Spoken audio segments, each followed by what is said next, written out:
Good morning बच्चों, welcome to your Hindi class. तो we were doing our chapter number 6 जो कि था चिट्ठी का सफ़र। इसमें हम अभी तक क्या कर चुके हैं? अभी तक हम इसमें रीडिंग हो चुकी है, हमारी एक्सप्लेनेशन हो चुका है डेफिनेटली, और उसके बाद आपके शब्दार्थ हो गए थे। और शब्दार्थ के बाद आपको अब ये वर्क करना है शब्दार्थ करने के बाद, जो कि है हमारा सबसे पहला रिक्त स्थान। आप अपना लिखेंगे रिक्त स्थान भरो। इसमें आपका सबसे नंबर 1 है, गांधी जी को भेजे गए पत्र पर लिखा था महात्मा गांधी डैश वर्धा। जो इस चैप्टर में हमने देखे थे, 2 एड्रेस नीचे लिखे हुए थे फर्स्ट पेज पर ही।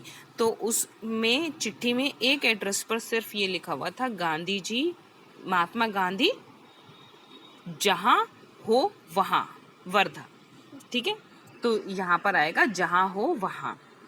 नेक्स्ट हमारा सेकंड है, पते में सबसे पहले सबसे छोटी डैश इकाई लिखते हैं। सबसे छोटी डैश इकाई यानी कि भौगोलिक इकाई लिखते हैं। भौगोलिक यानी एरिया वाइज, जो एरिया वाइज सबसे छोटी होती है। जैसे राज्य का एरिया सबसे बड़ा होता है तो वो सबसे लास्ट में लिखा जाएगा। डिस्ट्रिक्ट का जिला उससे छोटा होता है। शहर का जिला उससे भौगोलिक जो एरिया होता है वो उससे छोटा होता है।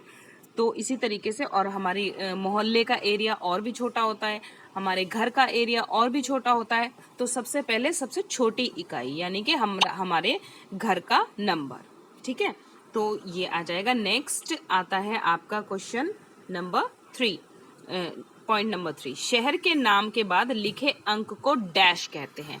शहर के बाद जो हम पते में सबसे नीचे नंबर लिखते हैं कुछ, तो उस नंबर को क्या कहते हैं? Pin code.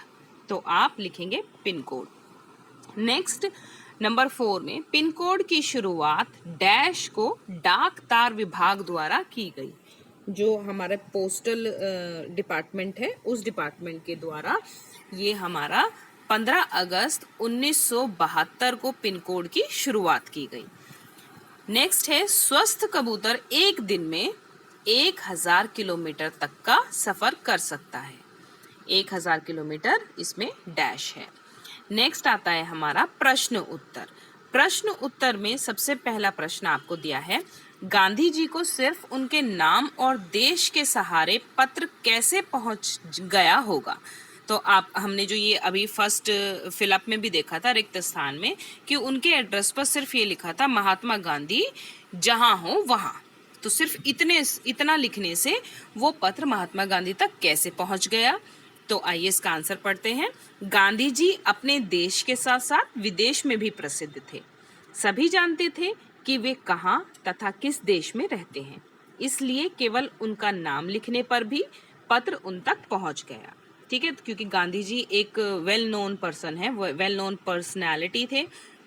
सभी जानते थे गांधी जी के नाम को, सभी को पता था कि वो कहाँ रहते हैं, तो इस वजह से उनके नाम से भी वो पत्र खाली वहां पहुंच गया।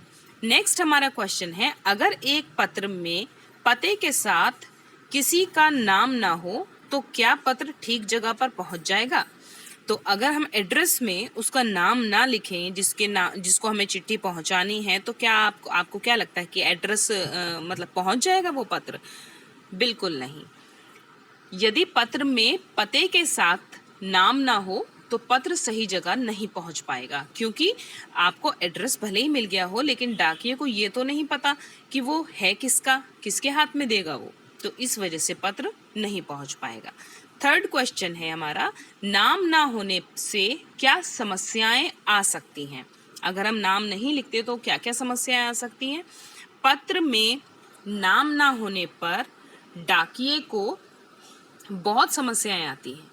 डाकिये को यह नहीं पता चल पाएगा कि पत्र किसके लिए लिखा गया है, तो वो किसके हाथ में दे, है ना। पत्र के किसी गलत व्यक्ति के हाथों में पहुंचने का संदेह भी रहेगा, तो ये भी हो सकता है कि वो किसी गलत हाथों में पहुंच जाए जिसको वो मैसेज नहीं मिलना था।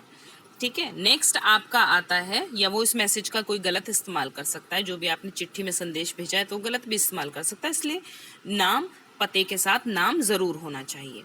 नेक्स्ट आपका नंबर 4 क्वेश्चन है, पैदल हरकारों को किस किस तरह की दिक्कतों का सामना करना पड़ता होगा? पैदल जो हरकारे थे, मैंने आपको एक्सप्लेन किया था पैदल हरकारे क्या होते हैं। पैदल हरकारे होते हैं कि जो पैदल ही आपकी चिट्ठी पहुंचाते हैं, जहां पर जाना थोड़ा डिफिकल्ट होता है, किसी यातायात का किसी साधन का जाना पॉसिबल नहीं हो पाता, तो वहां पैदल ही हरकारों को भेजा जाता है चिट्ठी को लेकर, संदेशों को लेकर।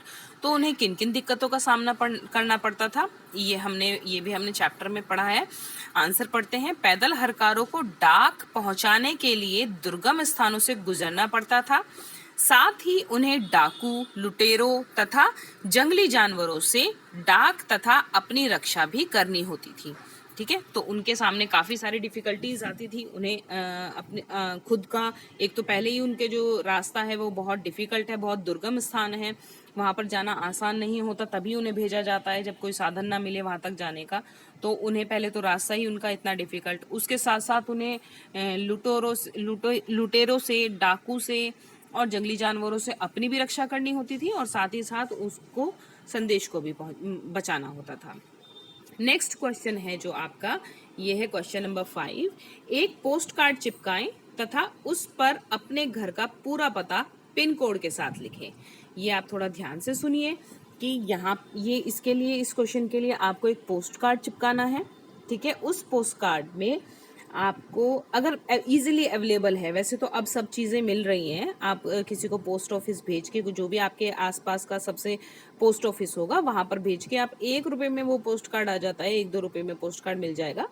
तो वो पोस्ट कार्ड ले लीजिए और उसको अपनी नोटबुक में इस क्वेश्चन के नीचे पेस्ट करके, जहाँ मैंने स्वयं करे लिखा है उस जगह पर आप पेस्ट कर देंगे, और वहाँ पर एड्रेस की प्रॉपर लाइनिंग खींची होती है, जगह दी हुई होती है, तो वो मैं आपको शो भी कर दूंगी, पिक भेज दूंगी मैं आपको पोस्ट कार्ड की कैसी होती है इस काम के साथ।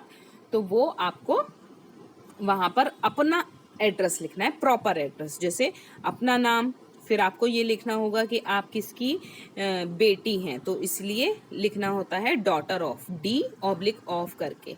ठीक है, इसमें आप अपने पेरेंट्स की हेल्प भी ले सकते हैं, तो आप अपने पापा का नाम लिखेंगे नीचे, उसके बाद अपने घर का नंबर, जो भी आपके घर की पहचान होगी वो, फिर अपने मोहल्ले का नाम, अपनी कॉलोनी का नाम, जो भी है, जहाँ भी जिस एरिया में आप रहते हैं, अपने शहर का नाम, और फिर अपने जिले का नाम, और सबसे नीचे आता है आपका पिन कोड। आपको पिन कोड भी जरूर लिखना है, उस में स्पेशली कॉलम्स भी होते हैं पिन कोड के लिए, तो आपको वो पिन कोड जरूर लिखना है। नेक्स्ट आपका आता है क्वेश्चन, डाक टिकट इकट्ठा करो। ये सब डाक टिकट इकट्ठा करना है आपको। 1 रुपए से लेकर 10 रुपए तक के डाक टिकटों को क्रम में लगाकर कॉपी पर चिपकाएं। इसमें कोई आपको इतना ज़्यादा टेंशन लेने की ज़रूरत नहीं है। जो भी आपके पास, आप पुरानी किसी चिट्ठी से, कोई घर में पड़ी हो पुरानी चिट्ठी में से निकाल सकते हैं टिकट, ऐसा कुछ नहीं है कि आपको नए ही चाहिए। ठीक है, और जब आप पोस्ट कार्ड लेने जाएं तो आपको वहां पर टिकट भी इजीली अवेलेबल हो जाएंगे। तो ये एक्टिविटी आपको करनी है, जो कि आपको क्रम से लगानी है, यानी सबसे कम पैसों वाला सबसे पहले, फिर उससे ज़्यादा पैसों वाला उसके बाद, उससे ज़्यादा पैसों वाला उसके बाद। उन पर लिखा रहता है कितने रुपए का टिकट है, ये सब उन टिकट के ऊपर लिखा रहता है। तो ये आपको आज का काम है जो आपको करना है। ठीक है, नीचे के 2 आपको स्वयं करने हैं, और इसमें कोई टेंशन वाली बात नहीं है कि आपको नए ही खरीदने हैं। जो भी कोई पुराना अगर आपके पास रखा हुआ है, या पुरानी कोई चिट्ठियां पड़ी हुई हैं पहली, तो उनसे आप टिकट निकाल सकते हैं उनके ऊपर से, और अपनी नोटबुक में पेस्ट कर सकते हैं। Till then, take care, bye bye.